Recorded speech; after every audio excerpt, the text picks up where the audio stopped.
to Nana Chats. Thank you for coming back again this week to join us. Today we're talking about women's health.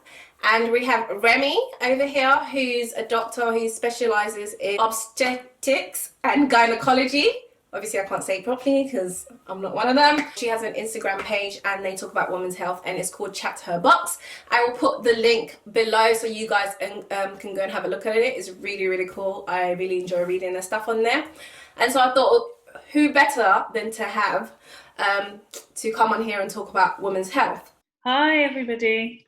So the first question I want to ask you is, why did you start Chatterbox? So Chatterbox was started by myself and my colleague and friend, and we met like first week in uni, and we've been friends ever since, and we work in the same hospital in the same specialty, and we lived together for 2 years, so it's crazy how long we've known each other. But I think we both decided to start the initiative because we're minority doctors working within women's health.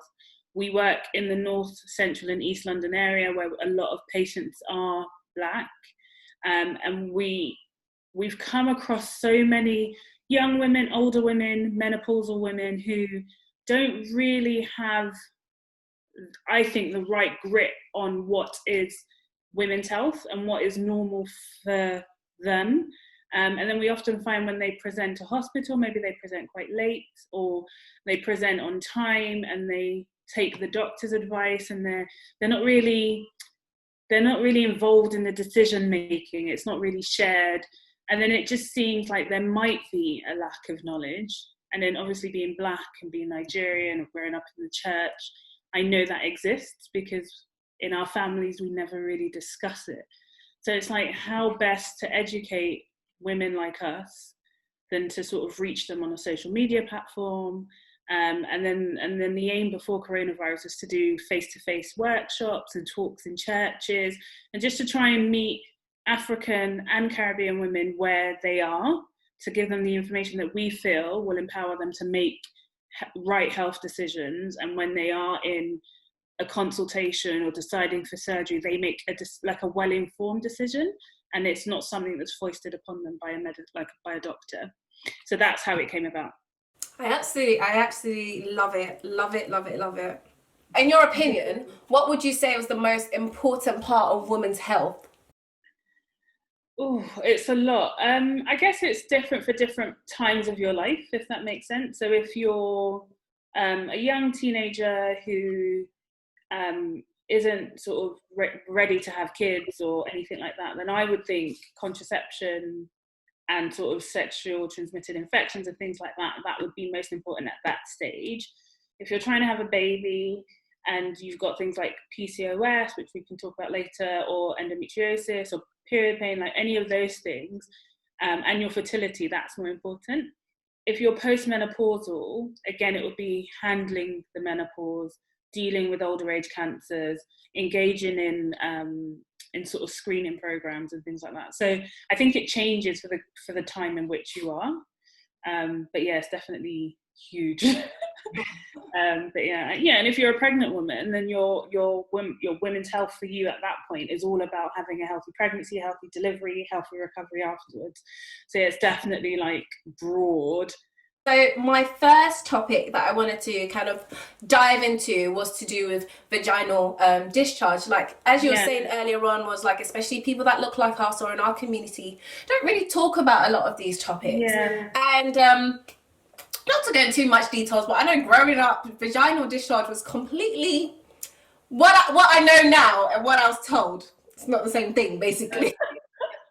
And so what I wanted to ask was, why do you think that people don't talk about it? Do you think it's mainly related to culture or misinformation? So I think it's a combination of things. I think a lot of it's culture, a lot of it is, and not just like say African culture, but even like the British culture, a lot of it is patriarchy, right? Men don't want vaginas with hair, they don't want vaginas that smell. and it's, you know, and it's expected to be all these sorts of things to please a man. And then over the years, that's just been integrated into culture where you just don't talk about it. You don't, you know, no guy wants to see a bleeding vagina, so therefore we hide our periods, we hide our sanitary products, we act like it's a shame to be on your period. And I think that's just probably where all this, oh, you don't talk about vaginal discharge, and you don't talk about how it smells or it doesn't smell, and you have to pretend it smells nice because then you're not attractive if it doesn't smell nice. And all these misconceptions, whereas if we go back to basics, it's not supposed to smell nice. Like, you know, nothing else that comes out of that region smells nice. So why is it then all of a sudden that it's supposed to smell like flowers, or, you know, drink pineapple juice and you'll get a nice smell of, like, it's just ridiculous. But yeah, so I think it's culture, patriarchy, religion hasn't helped as well, if we're being honest. I think it's a whole combination, and like, just hashtag free the vagina, like, let us live. So what would you say was normal what would be a normal vaginal discharge? Because it happens and every woman gets it. What's normal? Yeah.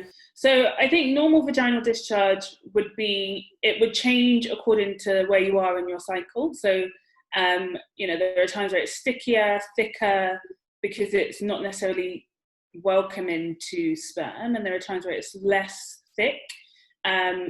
It shouldn't have a colour or be clear. It should be clear or white, but nothing obvious. And then the smell should just be neutral, right? So, you know, discharge probably has a smell in the same way that sweat has a smell, but as long as it's not smelling like foul or dirty, then I would say that was fine. And then sometimes if it is just dirt, then you can tell. Like, so having examined a lot of vaginas, like, I can examine a woman and know, you know, if there's no smell at all, then I'm not concerned. If it's a bit smelly, then you might be like, oh, this is just a dirty smell, but it's nothing significant. But an infectious smell has quite a significant odour. And that's definitely way more than dirt, and probably you couldn't get away, you know, it wouldn't disappear if you just washed. And again, with the colour of the discharge, you know, if it was like a yellowy tinge but clear, that's probably not problematic. But if it was green and thick, or white and thick, you know, anything that just wasn't clear, I guess, and a tiny bit liquidy, then I would say that was abnormal. But yeah, but the smells range, and I don't know, I think maybe as a doctor, as a gynaecologist, it might sound weird, but I can tell the difference between an infectious smell versus just someone that probably just needs a wash. Yeah. Well, you know, and if they're on their period or about to be on their period, it also then smells a bit metallic. It sounds weird, but yes, there are different ranges to it. Yeah, I've got a weird job. You're educating us, that's fine. And obviously you have the experience, so, you know, yeah. We're learning over here. But if someone is worried about like their vaginal discharge, what would be the advice you'd give them? So I think almost always your GP is your first point of call. And again, I would say if you go on our page, we have like, I think 2 posts on vaginal discharge, and we do try and describe what is associated with which. So if a woman had thick, white, sort of with a fishy, smelly discharge, that's more fungal. It might be thrush, yeast infection, and that you can just go to the pharmacist and buy antifungal cream for, or an antifungal pessary. So that's quite straightforward. But if it was like, so something like bacterial vaginosis, where it smells like it's infected, but it's not sexually transmitted, that you can get a quick course of antibiotics for. But if you were someone who was having unprotected sex and you had either of the two, I would then say maybe go to a sexual health clinic, because you want to get screened, because although you might have thrush and something else. So then in that case, the safest place to go is the sexual health clinic, where they can do a full check and give you antibiotics that are needed. And so that's what I'd say. And if you weren't sexually active and you had tried the fungal cream, or you tried a course of antibiotics from the pharmacist and it didn't work, then I'd say go to your GP. And if they were concerned, then they would send you on to us, in the gynaecology department. Yeah. So got different routes. So for people who may feel embarrassed to go to their GP as well, because they might not want to go to the GP and open up their vaginas, or they might think, oh, my GP is a man, I don't want him looking at me like that, it's very awkward. What can you say for those people? I think I could only just try and reassure, I've yet to meet a doctor who wasn't professional about examining women. Even in my profession, like a lot of us junior doctors tend to be female, but a lot of the senior ones are still male. And it's just like, I know that we as women are quite attached to our vaginas and our womanhood and things like that, but realistically, they're just doing their job and they're not judging you. Like the number of times I've had a woman turn up and be like, oh, I'm on my period, is it okay? Oh, I've not had a wax, is it okay? And I kid you not, it doesn't even cross my mind, because it's just something we see so often. So I think it's something that I would just reassure you that if you want a female doctor to examine you, you can always request. And when you're making that appointment at the GP, you can request. If you're going to any gynae clinic in the UK, there should be a female doctor present, so you can request that. But also just be rest assured that they're not judging you, they're not going to try and remember what your vagina looked like, there's no sexuality attached to it, they're just, mostly anyway, I can't speak for the whole medical profession, but mostly from my point of view and for a lot of doctors I speak to, we're just doing our job. We don't even notice, I guess, if that makes sense. Am I right in thinking that if you do have a male GP that you're able to request for a chaperone if you wanted? Yeah, and almost even I always offer a chaperone, like for any woman I examine. It's just a doctor culture that if you're examining a woman, you have someone else in the room, which may or may not, it's also to protect the doctor, but also protect the patient. So yeah, definitely a chaperone as well. So guys, if you have any problems with vaginal discharge, get it checked out. It's not embarrassing, it's normal. Get it checked out. So that moves me on to our next topic, and it's to do with fibroids and pregnancy. Now, yeah. I hope I'm not wrong, because obviously I'm not a doctor, but I'm pretty sure that I read somewhere that fibroids most common in Black women, and so I thought it'd be a good topic to discuss. Is that correct? Is it most common in Black women? Yeah, so fibroids are common in general, but I've also heard the stat that it could be found in up to 85% of Black women. And then so fibroids are, again, it's a whole range. So I've got a fibroid and I found out when I was pregnant, and they could be, it could just be there like something that's not problematic, or they could be very problematic and in a lot of women. So it is a range. So the stats are there, but it doesn't reflect how many women are affected by fibroids, if that makes sense. But yes, it is more common in Black women. That's what we're told anyway. The reasons are unknown, and how they come to that figure, again, it is unknown. But yes, given where I work in London, where I've seen a patient have really bad fibroids and have problems with them, almost always they're Black. So I've seen it in practice as well, if that makes sense. So yes, it is unfortunately true. For people who don't know what fibroids are, can you just explain to us what that is? Yeah, so fibroids are growths on the uterus, so on the womb, and they can happen in a number of ways. And I had a colleague actually explain it over the phone, because we're doing telephone clinics, and she was using a papaya as a descriptor, so like the pawpaw fruit. So it's I've only really seen it in Nigeria, but it's a fruit where in the middle it's filled with the black seeds, and then the fruit itself is the flesh, and it's got skin on the outside. So then a way of thinking about fibroids, if you were imagining that your womb was a papaya, is that you've got fibroids, so overgrowth on the outside of the skin, and those can be problematic and they can grow quite large. And then you can get fibroids between the skin and the flesh, and you can get fibroids in the flesh, and then you can get fibroids that will go into where the black seeds are. Does that make sense? Yeah. Basically the different layers of where they can grow. So they're almost always non-cancerous and non-malignant, but they can grow, and they can grow very large, and they can range from a centimetre to a 10 centimetre or even larger sized fibroid. They can be huge. The biggest problem with them in women of all ages is that it causes bleeding. So because it changes the shape of the womb or increases the area of tissue where you can bleed, women get really heavy periods with them.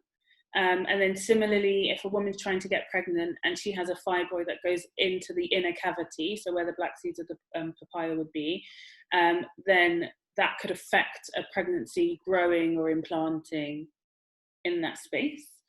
And also at the time of delivery, if she has a normal delivery or a cesarean section, because the womb is abnormally shaped, it might make it harder to start to retract. So when you deliver, the womb starts going smaller, and therefore the bleeding is reduced. But if you've got fibroids and the womb can't do that, you can bleed lots as well. So it is problematic, and you can see at various stages of a woman's life as well. So that's what they are. So you mentioned that it's problematic because it sometimes causes a lot of bleeding. Are there any other symptoms that you may get that might suggest you have fibroids? So if you have heavy periods, then you would be screened for having fibroids. So a heavy period would be someone that might be changing their sanitary towels every 1 to 2 hours. They're getting flooding, they're having staining. So heavy periods as well, but also prolonged periods. So it might be that they're bleeding for 10 to 14 days, or they bleed between the periods as well because the fibroid just wants to misbehave. So bleeding and heavy bleeding is the main symptom. Some women get pain with the fibroids as well, because although mostly they grow in response to the normal menstrual cycle, there are times where they choose to not grow or start to die off. And then in the process of it dying or getting smaller, that could also be quite painful. So you can get pain as well. But the main symptom is heavy bleeding. So you'll get women who have heavy bleeding or they're anemic. So if a woman, again, is bleeding to the point that she's anemic, then you might think that she has fibroids, and then she should get a scan and it would be seen at that point. So apart from the main symptoms that you have mentioned, if it's just, let's say, for example, you had a little fibroid, it's not causing any issues, no pain, and you probably didn't know about it, then you're basically fine to go about your life. Basically, yeah. Oh, good to know. Yeah. I was told when I was pregnant that I had a 3 centimetre fibroid. I didn't know about it before then, and it's not affected me since. Like, it's just whatever. So the other thing I've heard is that when you are pregnant, that the fibroid also grows with your pregnancy, and the hope is that your baby outgrows the fibroid. Is that correct? And if someone does have a fibroid, should they be worried if they're pregnant? So if you have a fibroid in pregnancy, likely what happens is that the fibroid shrinks because its normal blood supply and its normal hormone supply is temporarily switched off in favour of the pregnancy.